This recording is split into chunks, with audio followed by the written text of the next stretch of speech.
Everyone, good morning, শুভ সকাল। আশা করি সবাই খুব ভালো আছো। যারা একটু ভালো একটু খারাপ আছো আমার মতো, তাদেরকে বলবো লড়ে যাও, we are together in this. একটাই জীবন, ভালো করে বাঁচতে হবে। আর দেবলীনা জীবনযাপনে তোমাদের সকলকে স্বাগত জানাই। তো আমার বিছানা ঠিক করা হয়ে গেছে, দেখতেই পাচ্ছ, মোটামুটি ডান। আজকে ব্রেকফাস্ট ও বাড়ি থেকে আসবে, আমি জানি না এখনো কি আসবে, রুটি তরকারি আসবে খুব সম্ভবত। তো দেখা যাক কি আসে। আর মা অলরেডি কিন্তু কাজে লেগে পড়েছে। আমি এখানে ডিম সেদ্ধ বসিয়ে দিয়েছি, আর মা এখানে বাঁধাকপি সেদ্ধ বসিয়ে দিয়েছে। অ্যাজ ইউজুয়াল কাজে লেগে পড়েছে, করা আমাদের হয়ে গেছে। তো চলো, যেরকম যেরকম দিনটা কাটবে সেরকম তোমাদের সাথে আমি চলতে যাব, ঠিক আছে? আর আপাতত বাইরের অবস্থা হচ্ছে এই, রোদ্দুর উঠেছে। আমার মা এখন দাঁড়িয়ে আছে, আর ও বাড়ি থেকে দেখবে কি দিচ্ছে না দিচ্ছে। ওই যে মাতৃ আশিস দেখা যাচ্ছে আমাদের বাড়ি। তো ছোটমণি এখন আসবে, এসে আমাদেরকে ব্রেকফাস্ট দেবে। মাঝে মধ্যে আমাদেরকে ছোটমণি ব্রেকফাস্ট দেয়। আর এই যে আমাদের বাড়ি, আর ওই যে আম গাছটা দেখতে পাচ্ছ, ওটা আমার জেঠুর বাড়ি। সবজিওয়ালাও যাচ্ছে, সব মিলিয়ে জীবনটা শুরু হয়েছে। জানলা তো আমি সবসময়ই তোমাদেরকে বলি খুলে দিই, কিন্তু দুদিন খুলতে পারিনি কারণ বেশ কুয়াশা ছিল, আর কুয়াশাটা লাগা আমার জন্য একদম ভালো নয়। তো এই যে জানলা খুলে দিয়েছি, আর এটা আমার বেস্ট পার্ট সত্যি কথা বলতে গেলে আমার বিছানায়। আর এই যে কি দিয়েছে মা বলে দাও। এই যে বিন কড়াইশুঁটি, তারপর কুমড়ো, আলু সব দিয়ে একটা মিক্স আর রুটি দাও আমার হাতে। তো এটা তো আচ্ছা ঠিক আছে, খাবার তো এসে গেছে, কিন্তু অবভিয়াসলি দুটো রুটি তো আমি একা খেতে পারবো না। একটা মা আর একটা আমি ভাগ করে খাবো, আর একটা করে ডিম সেদ্ধ। অবভিয়াসলি সাদা অংশটা আমি আর মা ভাগ করে খাবো। তো যেটা বলছিলাম, ওই জানলাটা কিন্তু আমার বেডরুমের বেস্ট পার্ট। কেন বলো তো? আমার ভীষণ ভালো লাগে জানলার সামনে বসে থাকতে, কারণ আমাদের যদি তোমরা খেয়াল করে দেখো, এই জানলাটা কিন্তু একদম রাস্তার ওপরে। আর যদি খেয়াল করে দেখো, দেখবে ও মাথা অবধি দেখা যায়, মানে লিটারেলি আমি যদি জুম করি তাহলে ও মাথা অবধি দেখতে পাবে। তাই জন্য আমার খুব ভালো লাগে, কারণ আমি অনেকটা দূর অবধি দেখতে পারি, মানুষের চলাচল দেখতে পারি, এবং মানুষের জীবন যাপনটাও কিছুটা দেখতে পারি। তারা কতটা মানে জীবনের স্রোতে ভেসে যাচ্ছে সেটাও দেখতে পারি। আমার খুব ভালো লাগে। আর এখানে রোদ্দুরটা পরে আস্তে আস্তে যত বেলা বাড়বে তত রোদ্দুরটা পড়বে। এখন প্রায় 10টা বাজতে যায়, এই যে 10টা বাজে 10, 10:30 পৌনে 11টার সময় লক্ষ্মীদি আর বুলবুলিদি দুজনেই চলে আসে। তো তারা এলে তারপরে আমরা চা খাবো। আর এইভাবে জীবনটা শুরু হলো কেন বলছি, কারণ দিনটাতেও তো একটা জীবন শুরু হয়। আমাদের প্রত্যেক দিন নতুন নতুন করে জীবনটা শুরু হয়। আমাদের জীবনের প্রত্যেকটা পাতায় নতুন নতুন করে কিছু লেখা থাকে। তো তাই জন্য বললাম, মা ওখানে বোধহয় গেট খুলছে খুব সম্ভবত, দেখা যাচ্ছে কি।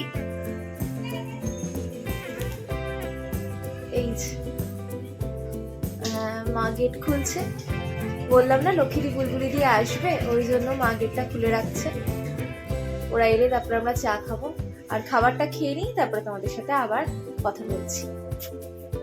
একটা ছোট্ট আপডেট, কালকে থেকে ফেলুদার গোয়েন্দাগিরি রয়্যাল বেঙ্গল রহস্য দেখা আমি শুরু করেছি। রাত্রির করে করে যতটুকু পারছি দেখছি, কাজের ফাঁকে ফাঁকে। আজকে তো কাজ আছে, ডেফিনেটলি ওরভাবে দেখতে পারবো না। হয়েছে মানে কি বলতো, ঠিক অতটাও ব্যাপারটা জমছে না এখনো। দেখা যাক। সিনেমাটোগ্রাফিও এবারে আমার যে খুব একটা এখন অব্দি অ্যাপিলিং লেগেছে তা নয়। তোমরা কারা কারা ফেলুদার গোয়েন্দাগিরি রয়্যাল বেঙ্গল রহস্য টুটা রায়চৌধুরীরটা দেখতে শুরু করেছো, অতি অবশ্যই আমাকে ফিডব্যাক জানিও তোমাদের কিরকম লাগছে। চলো একসাথে দেখা যাক। তোমরাও চাইলে আমার সাথে দেখতে পারো, মানে অবভিয়াসলি আমিও যখন দেখছি তোমরা ওই পাশ থেকে দেখতে পারো এবং ফিডব্যাক জানাতে পারো। আমি দেখতে শুরু করেছি, একটু একটু করে দেখছি, পুরোটা তো একসাথে দেখা সম্ভব নয়, কারণ আমাদের যাদের বিজি স্কেডিউল থাকে, মানে যারা চাকরিজীবী, তাদের পক্ষে তো একটু অসুবিধাই হয়। বাট যাই হোক, দেখছি মোটামুটি লাগছে। এখন অবধি যে অতটা ইন্টারেস্টিং লেগেছে তা নয়। আমার আগের ফেলুদা রয়্যাল বেঙ্গল রহস্য অনেক বেটার লেগেছিল, মানে যেটা সব্যসাচী চক্রবর্তীর করা আর কি। করছি, দেখছি, যদি মোটামুটি একটা ভালো লাগে লাস্টে তো তোমাদেরকে ফিডব্যাকটা দেবোই ডেফিনেটলি। কারা কারা দেখছো আমাকে জানিও, অ্যান্ড প্লিজ ইগনোর মাই কাকের বাসা। বাট বিশ্বাস করো, শ্যাম্পুটা দিয়ে চুলটা অনেক হালকা হয়েছে। আবার ফোনটা সাইলেন্ট করতে ভুলে গেছি, আমার দ্বারাই জাস্ট হবে না এগুলো, বিশ্বাস করো। মানে আমাকে ওই ন্যাচারালটাই রাখতে হবে, আর্টিফিশিয়াল আমি কিছু করতে পারবো না। আর আমি যেটা আমি সেটাই দেখাবো। আলাদা করে কিছু দেখানোর নেই, শো অফ করার কিছু নেই। প্রচন্ড মধ্যবিত্ত পরিবারের একটা মেয়ে আমি, এবং সেইভাবে আমি দেখাতে পারি। আর ক্যাচ কোচ আওয়াজ আমার ব্লগে হতেই থাকবে, কারণ একদম রোডের ওপর বাড়ি। আমি আগের ব্লগেও বলেছিলাম, মানে আগেরও কোনো একটা ব্লগে বলেছিলাম যে আমার একদম চার মাথার মোড়ের ওপর বাড়ি। তো আমাকে চিৎকার করে করে তোমাদের সাথে কথা বলতে হবে, না হলে তোমরা জাস্ট কিছু শুনতে পাবে না। তো যাই হোক, কি চিৎকার করে কথা বলতে বলতেই তোমাদের সাথে দিনটা কাটাই, দেখা যাক কেমন কাটে। আর তোমরা কিরকম এনজয় করছো ডেফিনেটলি জানিও। আমি বারবার বড্ড প্রশ্ন করে ফেলি তোমাদেরকে, তাই না? কিন্তু কি করবো বলো, প্রশ্ন করাটা আমার খুব স্বভাব, আমাকে প্রশ্ন করতেই হবে। আর তোমরা উত্তর না দিলে আমার মনটা বড্ড ভেঙে যায়। কিন্তু যাই হোক, আমি জানি একদিন নিশ্চয়ই তোমরা ঠিক উত্তর দেবে। আমার বকবকের অনেকটা টাইম পেরিয়ে গেছে। যাই হোক, ফুটেজ পেয়ে গেছি। এবার লক্ষ্মীদি বুলবুলি দিয়ে চা খাবো, আর পারছি না।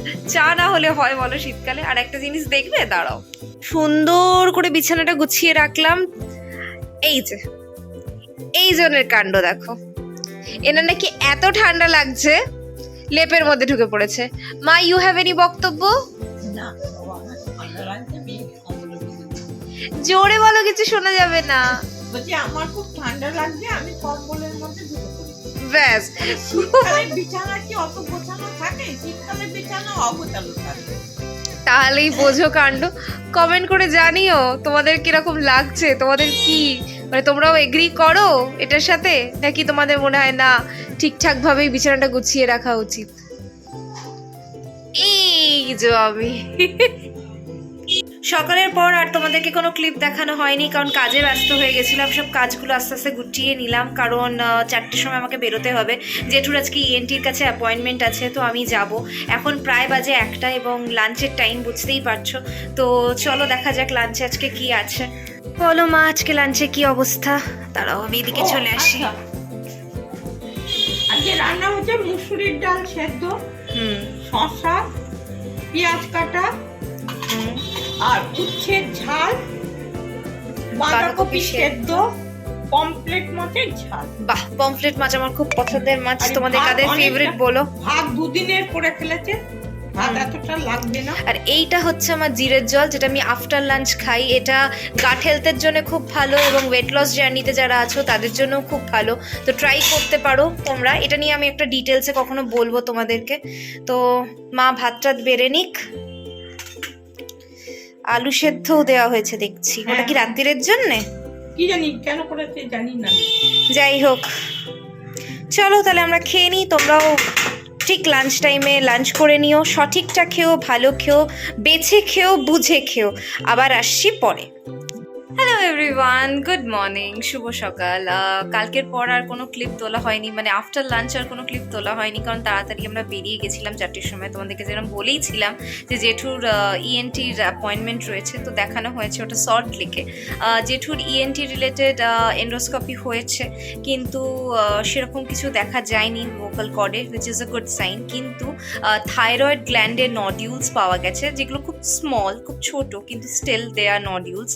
তো তাই জন্য একটু দেখতে হবে। আর একটা নেক ইউএসজি করতে বলেছেন, এবং ডক্টরসরা সাসপেক্ট করছে যে হয়তো এটা পুরোটাই নার্ভ রিলেটেড। তো নিউরোলজিস্টকে দেখাতে হবে। তো নিউরো সায়েন্সেসে এখানে tropical institute of neuro sciences যেখানে আছে, সেখানে একটা অ্যাপয়েন্টমেন্ট নেওয়ার চেষ্টা করা হচ্ছে মঙ্গলবার দিনকে, যদি আমরা যেতে পারি। তো এইটা হচ্ছে আপডেট। তো বুঝতেই পারছো একটু ঘেঁটে আছে সব কিছু, তাই জন্য আমি খুব একটা যে আপডেট দিতে পারছি, খুব একটা ব্লগ করতে পারছি সেটা নয়। কারণ কারুর বাড়িতেই কোনো রকম যদি কারুর কোনো অসুস্থতা হয় কোনো সময়, তখন তো অবভিয়াসলি মানুষের মাথা ঠিক থাকে না। তো অবভিয়াসলি আমি চেষ্টা করছি যতটা মাথা ঠান্ডা রেখে কাজগুলোকে করার। তো জেঠুর আপডেটটাও আমি ভাবলাম তোমাদের জানানো প্রয়োজন, কারণ তোমরাও তো আমার ফ্যামিলি মেম্বার্স। তো যতই এন্টারটেনমেন্ট বা ব্লগিং চ্যানেল হোক, ডেইলি আপডেটটা তোমাদের সাথে দেওয়া উচিত। এর মধ্যে আরেকটা আপডেট দিয়ে রাখি, আমি ফাইনালি কালকে রয়্যাল বেঙ্গল রহস্য শেষ করেছি। সত্যি কথা বলতে গেলে ভূস্বর্গ ভয়ঙ্কর, ফেলুদার গোয়েন্দাগিরির ভূস্বর্গ ভয়ঙ্কর আমার যতটা অ্যাপিলিং লেগেছিল, যতটা ভালো লেগেছিল, ফেলুদার গোয়েন্দাগিরি রয়্যাল বেঙ্গল রহস্য আমার অতটা ভালো লাগেনি। কারণ কিছু কিছু জায়গায় প্রচণ্ড অতিরঞ্জিত বলে মনে হয়েছে, এবং মনে হয়েছে যে কিছু কিছু জায়গা মানে আরও বেটার হতে পারতো, কিন্তু সেগুলোকে বেটার করা হয়নি। এবং কিছু কিছু সিনেমাটোগ্রাফি আরও অনেক বেটার হতে পারতো, অ্যাক্টিং অনেক ভালো হতে পারতো। মানে যেটা আমরা সব্যসাচীর চক্রবর্তীর বেলায় দেখেছিলাম রয়্যাল বেঙ্গল রহস্যতে, সেটা কোথাও গিয়ে সেই স্পার্কটা কোথাও গিয়ে আমি মিস করেছি। আমি জানি না, এটা সম্পূর্ণ আমার ব্যক্তিগত মতামত, আমার ওপিনিয়ন। তোমরা যারা দেখেছো ডেফিনেটলি লিখে জানিও যে তোমাদের কিরকম লেগেছে, তোমাদের কি মনে হয়েছে, সেটা আমাকে অতি অবশ্যই জানিও। বাবারে, এই ধরে থাকা একটা বিশাল বড় চাপের ব্যাপার, জানো তো, মানে আমার হাত ফেটে যায় লিটারেলি। কিন্তু যাই হোক, একটা কাজে নেমেছি যখন, সেটা তো করতেই হবে। তো আমি জানি না কতটা কি করতে পারছি না করতে পারছি, but still I am trying.